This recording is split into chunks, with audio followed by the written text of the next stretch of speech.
Jai Gurudev to all of you. Myself Rohit Dutt and I am taking your business studies class. So students, in our previous class we have discussed the partnership, meaning, features, demerits and merits. Today we will discuss the types of partners. Okay, before we begin, again I would like to remind you that please go through the e-PDF of this chapter so that learning could be more effective. And one more message, please follow the guidelines related to lockdown and stay home, be safe. Okay, coming to our point, that is types of partners. Okay, so there are four types of partners and we will discuss one by one. Coming to first type of partner, that is active partner. Okay, so active partner participate in the management of the firm. His liability is unlimited and he contributes capital in the firm. Okay, he gets share in the profit or loss of the company. So such type of partner contributes capital and takes active part in the management of the firm. Coming to our second type, that is sleeping or dormant partner, the partner who does not participate in the management of the firm. These partners are bound by the activities of other active partner. These partner contribute capital and get share in the profit or loss of the firm. Got it? The liability of sleeping partner is unlimited. So such type of partner contributes capital but does not take active part in the management of the firm. Coming to third one, that is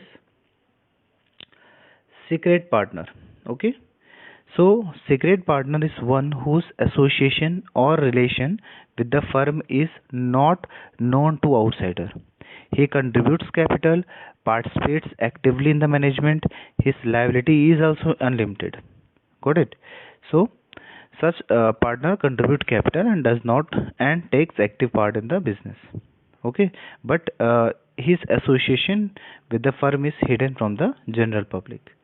Then coming to our fourth type of partner, that is nominal partner. Okay, so the nominal partner are not the real partners of the firm. Got it? Mark this line. So these partners do not contribute any capital, do not participate in the management, do not have unlimited liability, do not get any share in the profit or loss of the firm. Clear? So the nominal partner only lends his name and reputation for the benefit of the firm. He is liable to outsider for the debts which outsiders have given to the firm, believing he is a partner in that firm. Got it? So a nominal partner is one who allows the use of his name and goodwill for the benefit of the firm and can be represented as a partner. Got it? So there are two types of nominal partner. Got it? So there are two types. First one is partner by stoppel. You can see here these are the types of nominal partner. Okay, so first part is partner by stoppel. The person who accepts that he is a partner in the partnership firm by his own words or conduct is known as nominal partner by estoppel. Got it? So he is liable for the debt which the firm gets because of his reputation. For example, if Mr. X, as the active partner of a partnership firm, applies for a loan, Mr. A, who is not the partner, requests the financier to give loan to firm as he is also a partner in that firm, then Mr. A will be considered as a nominal partner by estoppel. Got it? So if the partnership firm fails to pay back the loan, then financier can claim the loan from Mr. A. Partner by holding out.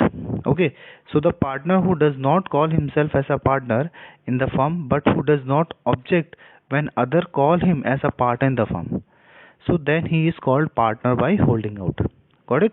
So for example, Mr. X applies for a loan saying that Mr. A is also a partner in the firm and Mr. A shows no objection to the statement of Mr. X, then Mr. A will be called a nominal partner by holding out.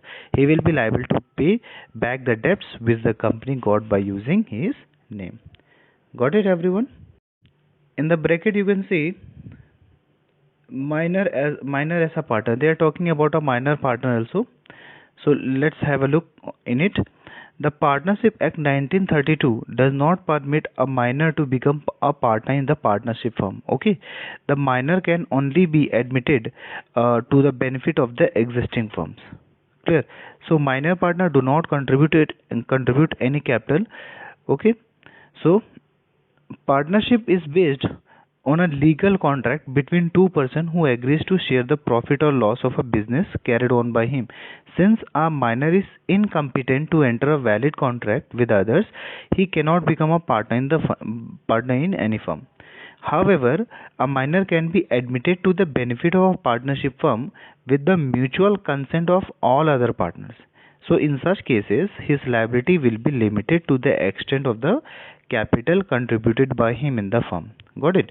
So, a minor can share only the profits and cannot be asked to bear the losses.